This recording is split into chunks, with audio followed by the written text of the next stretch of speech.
Specific heat capacity. सो हम लोगों के पास दो तरह का स्पेसिफिक हीट कैपेसिटी होता है। Actually there are two kind of specific heat capacity of gas. Capacity of gas, gases के दो तरह के स्पेसिफिक हीट कैपेसिटी होता है। एक स्पेसिफिक हीट जो कैपेसिटी है उसको हम लोग कांस्टेंट वॉल्यूम के नाम से जानते हैं, और एक स्पेसिफिक हीट कैपेसिटी है जिसको हम लोग कांस्टेंट प्रेशर के नाम से जानते हैं। Specific heat capacity at constant volume, इसको कहते हैं specific heat capacity at constant volume. उसी तरह से दूसरा लिखते हैं specific heat capacity, specific heat capacity at constant pressure. इसको कहते हैं कांस्टेंट प्रेशर का स्पेसिफिक हीट कैपेसिटी कहेंगे इसको।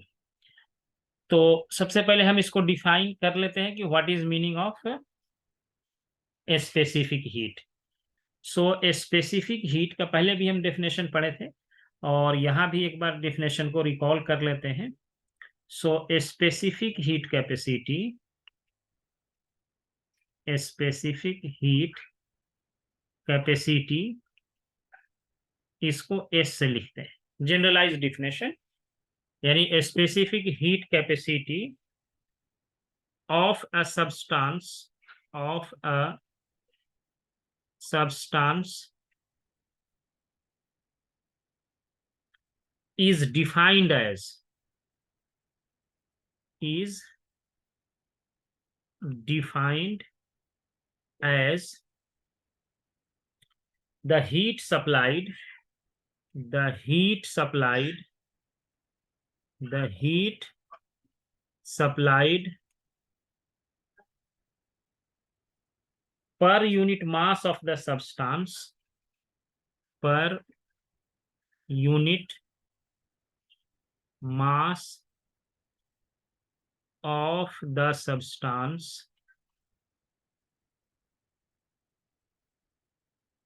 of the substance per unit rise in temperature, per unit rise in temperature।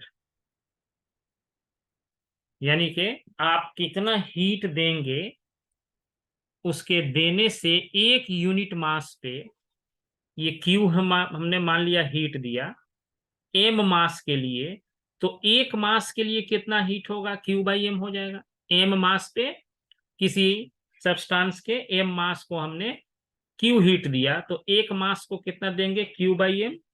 और इसका टेम्परेचर जो है एक डिग्री से चेंज करने के लिए, यानी कि चेंज इन टेम्परेचर अगर डेल्टा टी है तो पर डिग्री चेंज इन टेम्परेचर क्या हो जाएगा, इससे हम क्या करेंगे, डिवाइड कर देंगे।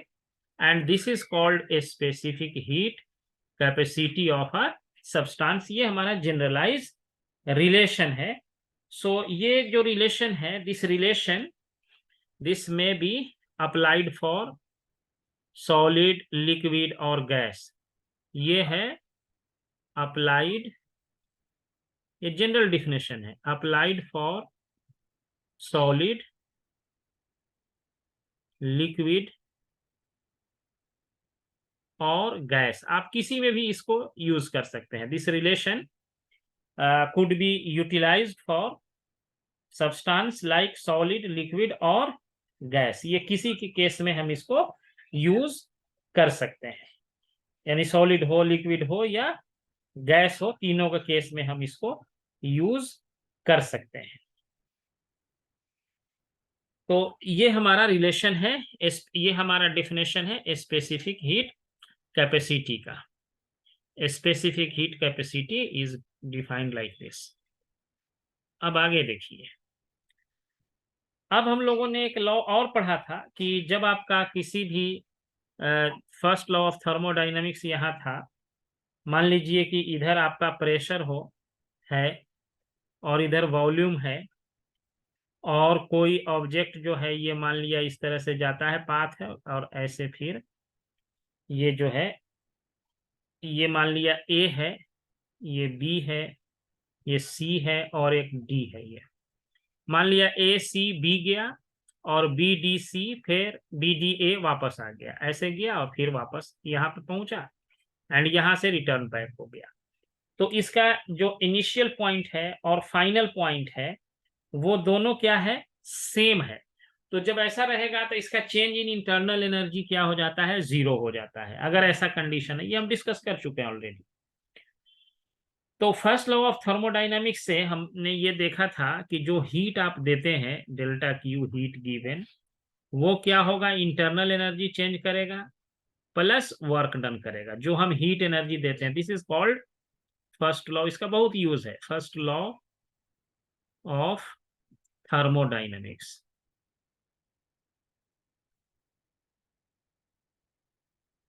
ये पहला लॉ यही कहता है कि जो हीट हम देंगे किसी भी सिस्टम को, वो क्या करेगा, उसके इंटरनल एनर्जी को चेंज करेगा। इंटरनल एनर्जी चेंज होने का क्या मतलब है, ये टेम्परेचर में चेंज करेगा। और वर्क होने का क्या मतलब है कि उसका वॉल्यूम चेंज करेगा। ये वॉल्यूम चेंज करेगा तो उस कंडीशन में वर्क होगा। और इंटरनल एनर्जी अगर चेंज हो रहा है, इट मीन्स उसका टेम्परेचर चेंज हो रहा है। अब ये डेल्टा डब्ल्यू जो है, डेल्टा डब्ल्यू क्या है, ये वर्क है। ये वर्क जो है depend on the process by which the gas is taken from. ये वर्क ए से बी तक जो जाएगा यहां से यहां तक, तो ये कैसे ले जाते हैं उस पे क्या करेगा, ये डिपेंड करेगा। For example, work done is smaller if gas is taken through the, अगर आप इसको ए से लेकर के, ए है और डी है एंड बी है, अगर इस पाथ से आप जाएंगे तो वर्क डन विल बी, ये स्मॉलर होगा अगर हमारा पाथ जो है ए डी बी है। और अगर इस पाथ से जाते हैं तो हमारा वर्क डन क्या होगा, गैस के थ्रू है। Work done is smaller if gas is taken through the process A D B and is larger if process is A C B. अगर आप ए सी बी से जाएंगे तो वर्क क्या हो जाएगा, क्योंकि ये क्या होता है, पी और वी के कर्व है ना जो हम लोग पढ़े थे, ऐसा क्यों बड़ा हो जाएगा कि ये जो लाइन आप देख रहे हैं यहां से, इसके बीच का जो एरिया निकालेंगे, पी, यही तो हम लोग निकाले थे ना, वर्क क्या था, पी डीवी था, इसके बीच का ये एरिया है। तो यहां से ये वाला पाथ जब ए से बी आया तो ये एरिया आपका देख रहे हैं, ये पूरा इतना एरिया होगा, ये होगा। उसके बाद जब हम ए डी बी जाएंगे, इसी कर्व को हम यहाँ ड्रॉ करते हैं। सपोज करिए कि जब हम ए डी बी जाएंगे, मान लिया ये हमारा है ए, ये है डी और ये है बी, तो इस कंडीशन में हमारा एरिया जो होगा, ये पी है ये वी है, तो हमारा एरिया जो होगा इस कंडीशन में यहां से यहां तक वाला एरिया होगा, ये टोटल एरिया हो जाएगा। यही हमारा वर्क डन होगा। तो ये वाला जो देख रहे हैं वर्क डन, इसके कंपैरिजन में क्या है, स्मॉलर है, इसीलिए ए डी बी का वर्क कम होगा as compare to A C B. A C B has more work, more work है इसमें। तो ये आपका जो है, हम लोग कैसे डिफाइन निकालते हैं, पी और डीवी के बीच का एरिया निकाल लेते हैं। वर्क डन जो है हम लोगों ने पहले देखा था, डेल्टा डब्ल्यू या W equal to P DV, ये वाला हमारा वर्क का एक्सप्रेशन था।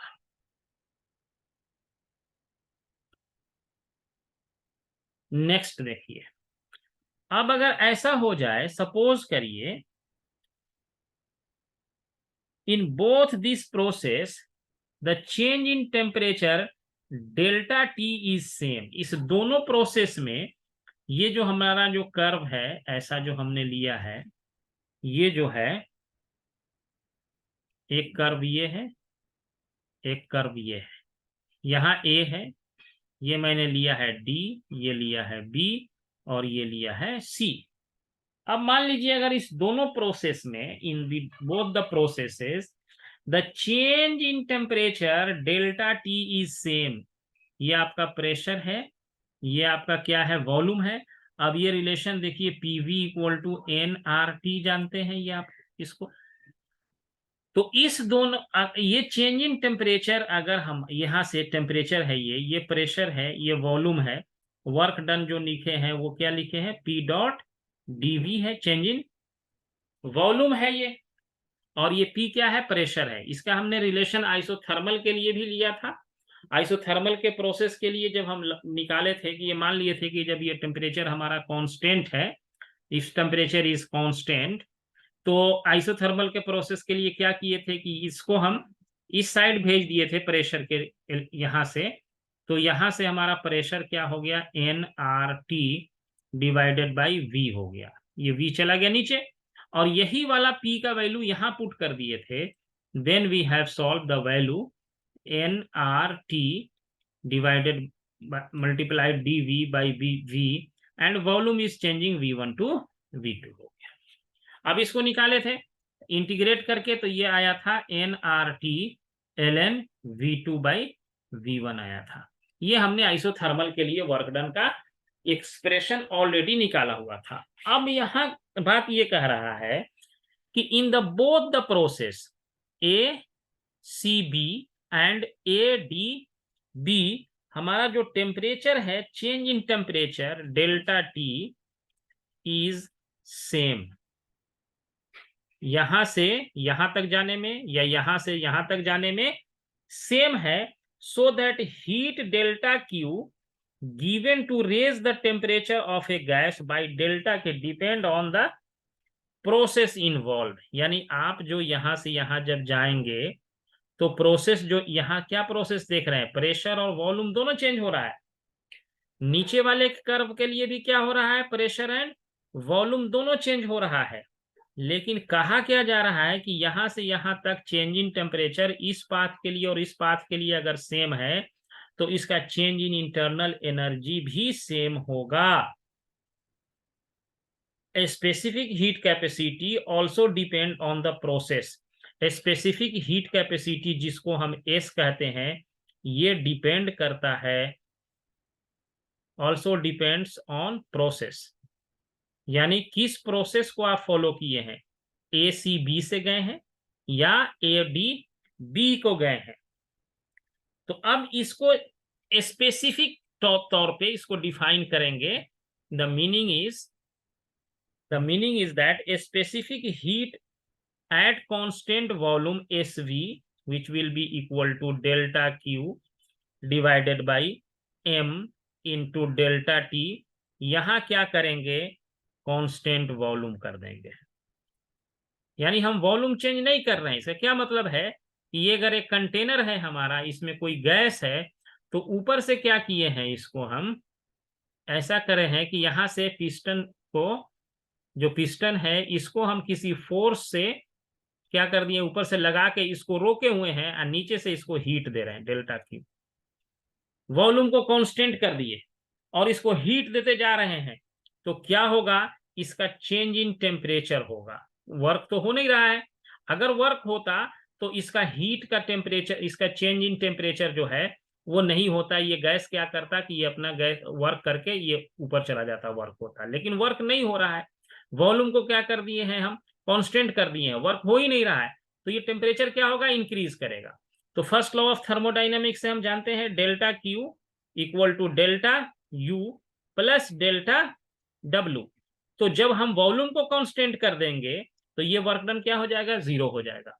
तो जो भी हम हीट देंगे वो कहां जाएगा, चेंज इन इंटरनल एनर्जी बढ़ा देगा। इसका इंटरनल एनर्जी को ये इंक्रीज कर देगा जब हम इसको हीट देंगे। तो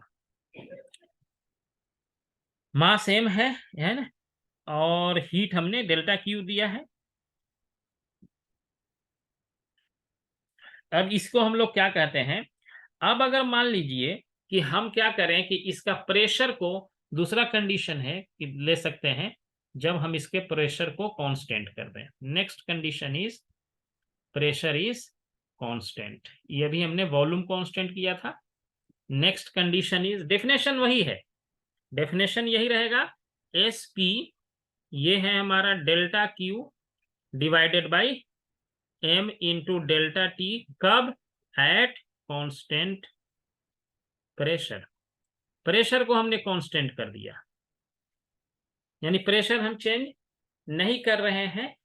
तो इस कंडीशन में क्या होगा, जब आप प्रेशर चेंज नहीं करेंगे लेकिन इसका वॉल्यूम चेंज कर रहा है, ये हमारा जो कंडीशन है, जो हम कह रहे हैं कि इसको हम क्या किए हैं, प्रेशर को कांस्टेंट रख दिए हैं। ये हमारा ये रिलेशन, और इससे पहले वाला जो रिलेशन जो एस वी लिखे हैं, delta Q by M into delta T, ये मान लीजिए ये हमारा है एट कांस्टेंट वॉल्यूम। ये देखिए ये मास ऑफ द सब्सटेंस है, ये भी क्या है, मास ऑफ द सब्सटेंस है। तो मास जनरली हम किसका लेते हैं, या तो सॉलिड का लेते हैं या लिक्विड का लेते हैं, और अगर गैस होगा तो उस कंडीशन में उसका हम नंबर ऑफ मोल्स लेते हैं गैस के लिए। तो इसलिए ये दोनों रिलेशन हमारा सॉलिड एंड लिक्विड के लिए यूज करेंगे इसको, सॉलिड एंड लिक्विड। लेकिन जब हम इसी चीज को क्या करेंगे कि जब हम गैस के फॉर्म में ले जाएंगे, गैस में ले जाएंगे इसको, तो इसको हम लोग कहते हैं molar heat capacity at constant volume. Now the next definition is molar heat capacity, molar heat capacity at constant volume.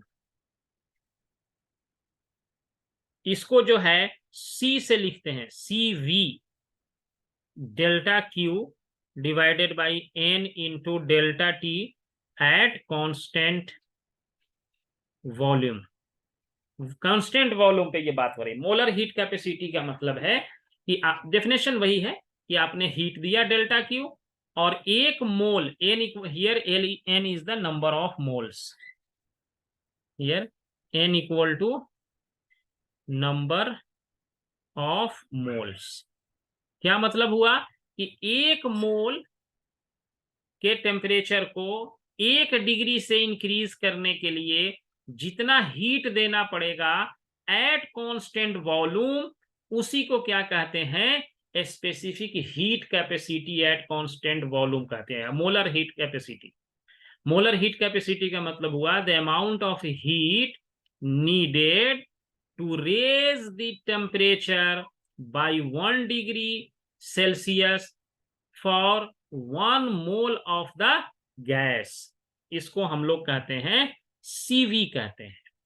Same way में CP, this is called molar heat capacity at constant pressure. Definition सब में एक ही है, यहाँ खाली जब हम आगे अभी हम इसका जब वर्क वगैरह का एक्सप्रेशन निकालेंगे तो वहां यूज होगा ये। यहां भी वही रहेगा, delta Q divided by N into delta T, here constant क्या है, हियर कांस्टेंट आपका है प्रेशर, वॉल्यूम कांस्टेंट नहीं है, ये प्रेशर कांस्टेंट है। प्रेशर को कांस्टेंट कर दिया और उसके हीट को दे दिया, 1 मोल के 1 डिग्री टेम्परेचर को चेंज करने के लिए जो हीट की जरूरत होगी, which is called molar heat capacity. अब इस पर बेसिस करके एक हम न्यूमेरिकल आपको शेयर करते हैं, उसको बनाइए।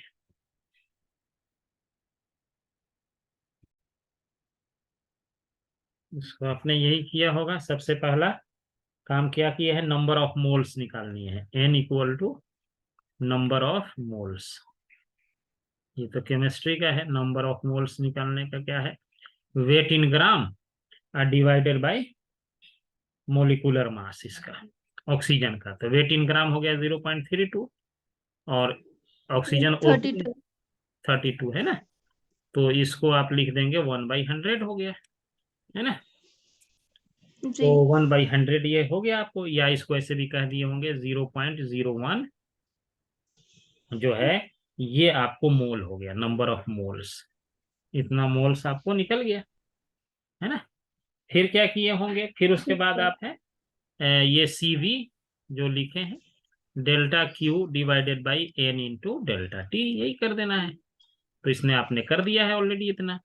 तो CV दे रखा है ये 20 इक्वल टू डेल्टा Q कह रहा है, बताइए कितना होगा। N आपने निकाल लिया, चेंज इन टेम्परेचर जो है 25 से 35 जा रहा है, तो चेंज इन 10 टेम्परेचर 10 हो डिग्री। जाएगा ना। हाँ, अब इसको आपने क्या कर लिया, डेल्टा Q को सॉल्व कर लिया, तो 2 जूल का हीट इसको देना पड़ेगा, इसके टेम्परेचर को इतना चेंज करने के लिए। ओके, एक क्वेश्चन और इसी तरह का आपको देते हैं। इसमें क्या है, कह रहा है कि एक टैंक है जिसका वॉल्यूम दे रखा है V इक्वल टू, वॉल्यूम दे रखा है ये। उसके बाद contain helium gas at 300 kelvin, temperature दे रखा है, प्रेशर भी इसका दे रखा है। ये find the amount of heat required, यहाँ भी वही निकालना है।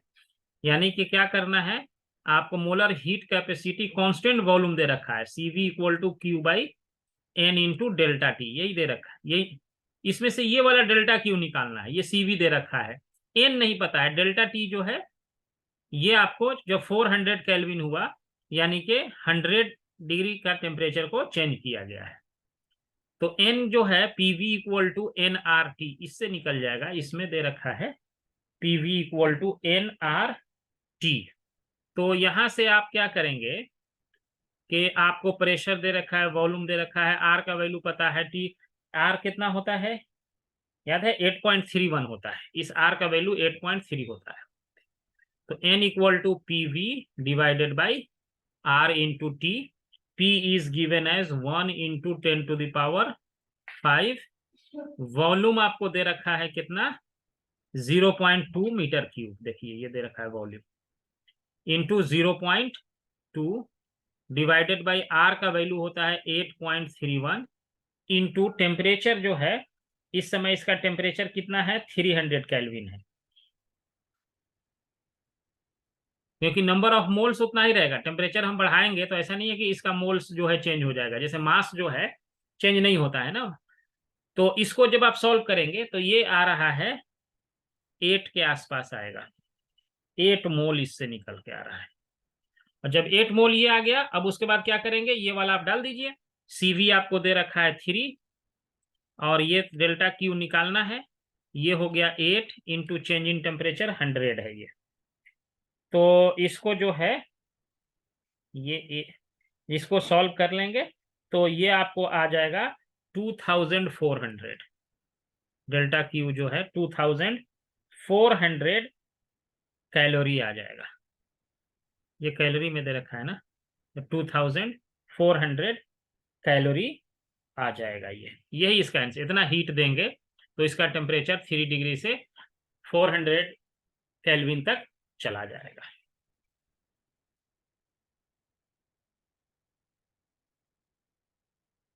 चलिए ठीक है, कल अब हम नेक्स्ट डे देखेंगे ये वर्क का रिलेशन कैसे निकालते हैं।